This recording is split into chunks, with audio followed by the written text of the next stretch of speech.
Hi, welcome to the reenactment of week 1 of memoir writing at the Mildred Whipple Library. And those of you who are watching, you may have been here in person and you're watching, it won't be exactly the same.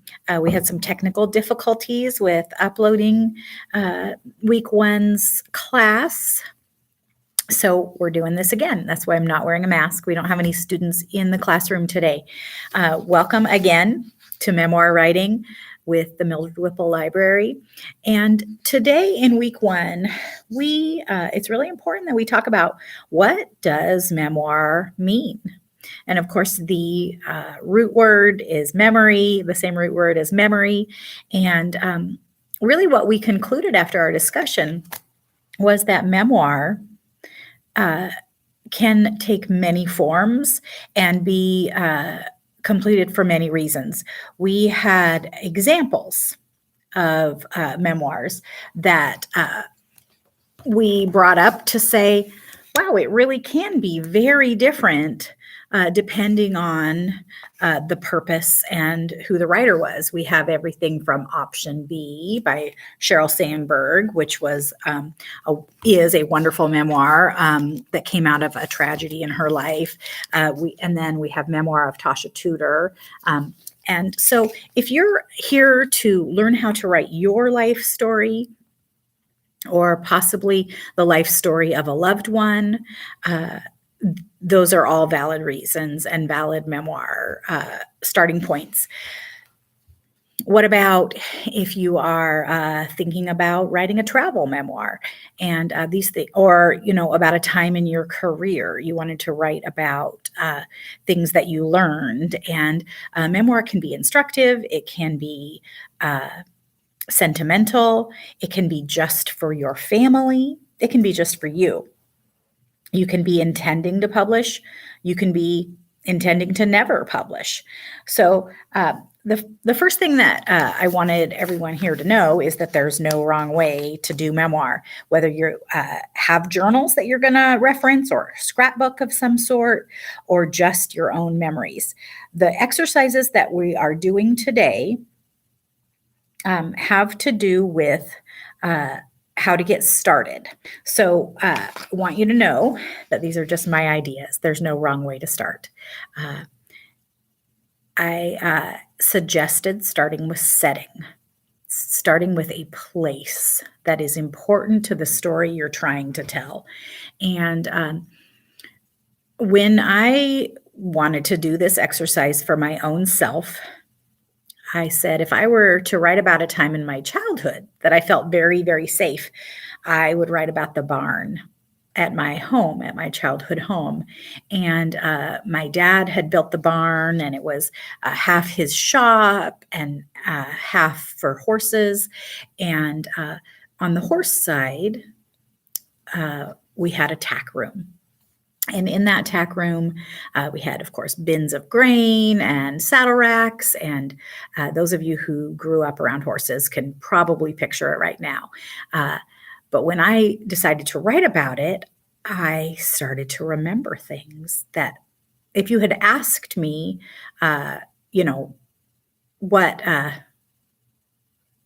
what made you feel safe in your childhood? That question just feels too big. So starting with a place like that, I started to remember sitting behind a bin of grain with a book.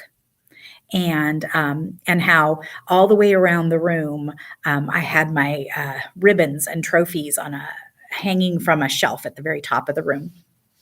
And I just vividly, it brings up these things that when we write about place, you can have the scent and the sound and incorporate as many senses as you possibly can in your description of place as a way to start. So I'm going to read to you just a little bit about one of my favorite writers, Madeleine LEngle. She writes not just you may know her already from A Wrinkle in Time, that trilogy, and many other middle grade or young adult novels. She also wrote novels for adults. She didn't believe that anything could be written for any certain age group, or should be. She thought that if it was good good writing or a good story, that it was good for everybody. But she also wrote some really fabulous memoir. And in the Crosswicks journals, she did this amazing job of starting from place, a sense of the setting of her story. And Crosswicks was actually, I believe, the name of the farmhouse that she had in upstate New York with her husband and family. And in the first of those Crosswicks journals, she writes about a special place. I'm going to read aloud. My special place is a small brook in a green glade, a circle of quiet from which there is no visible sign of human beings. There's a natural stone bridge over the brook, and I sit there, dangling my legs and looking through the foliage at the sky reflected in the water, and things slowly come back into perspective. If the insects are biting me, and they usually are, no place is quite perfect, I use the pliable branch of a shadblow tree as a fan. The brook wanders through a tunnel of foliage, and the birds sing more sweetly than anywhere else. Or perhaps it is just that when I am at the brook, I have time to be aware of them, and I move slowly into a kind of peace that is marvelous, annihilating all that's made to a green thought in a green shade.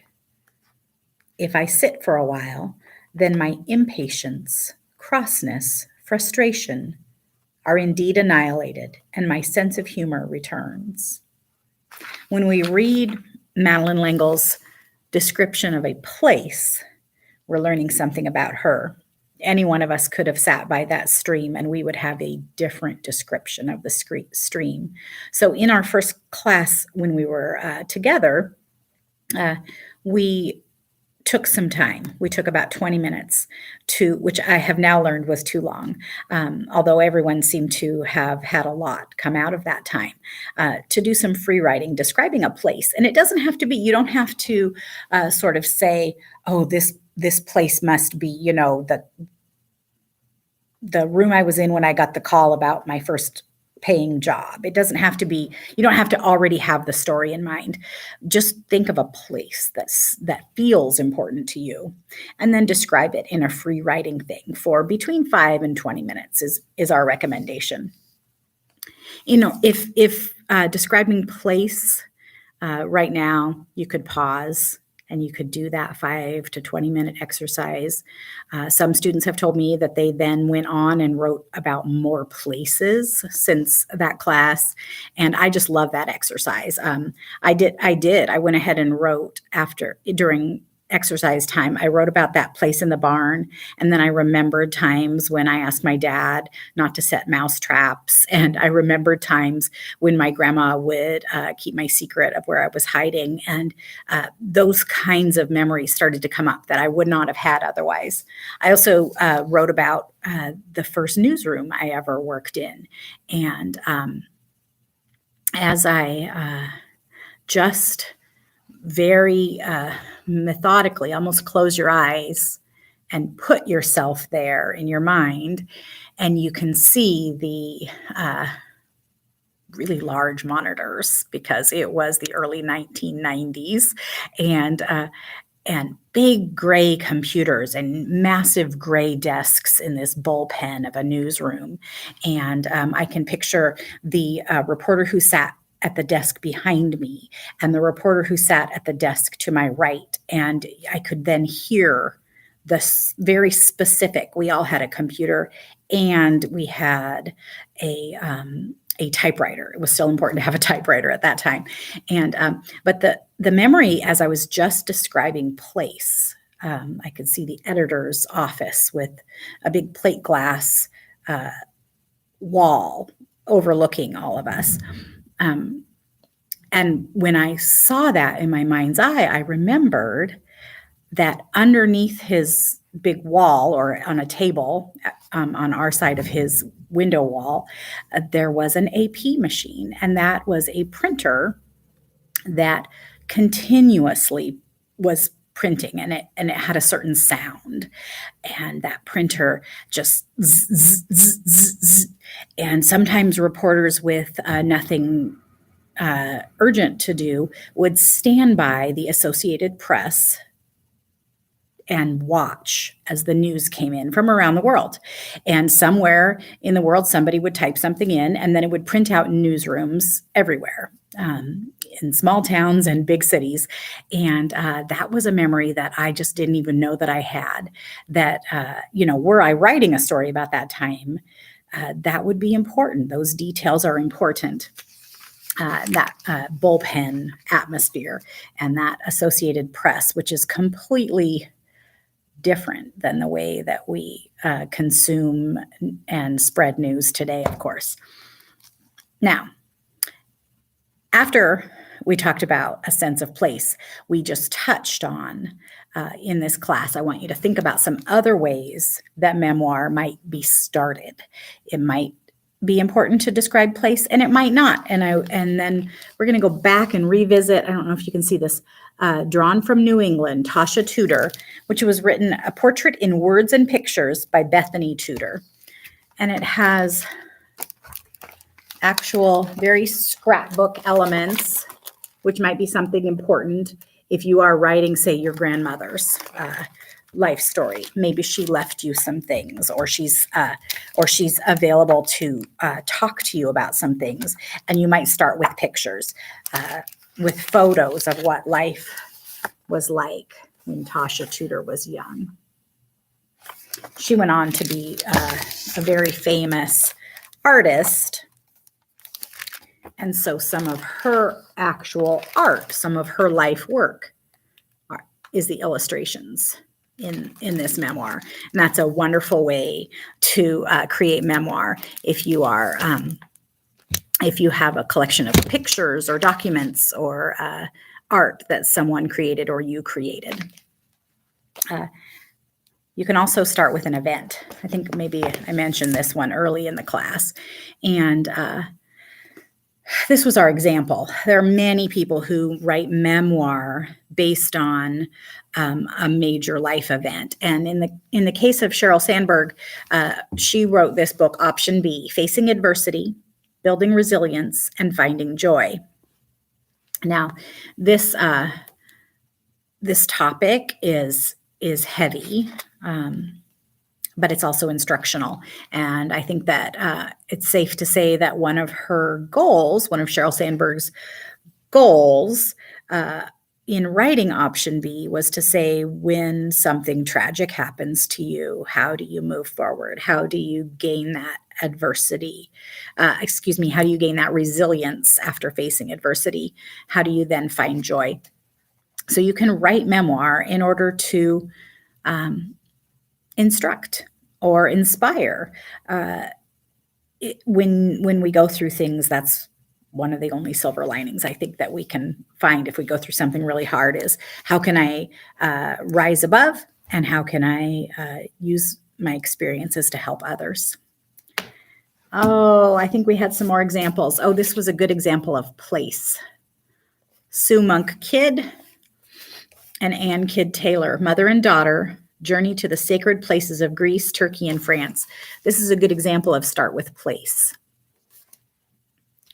Travel writing, not just places that were important to you or have been important to you in your everyday life, but if you went somewhere wonderful and you write the story of your travels, pretty legit.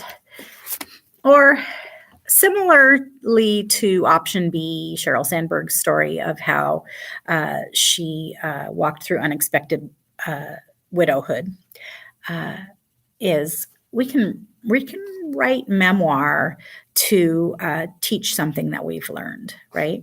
The Color of Water, a Black man's tribute to his white mother.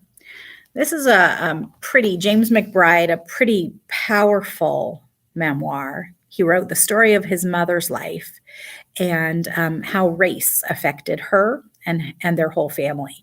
And so he was trying to instruct or teach something to his readers about how life was to be in an interracial family. We all have stories. We all have powerful stories that no matter how long our lives have been, and telling them to one another is one of the best things that we can do. I want to encourage you that if you are taking this class virtually, to send your writing about place or about really anything. Send it to info@ndld.org, info at ndld.org. That and then we're sharing them virtually that way, and we can give feedback to one another. Keep writing, find your sense of place. Thanks for joining us today.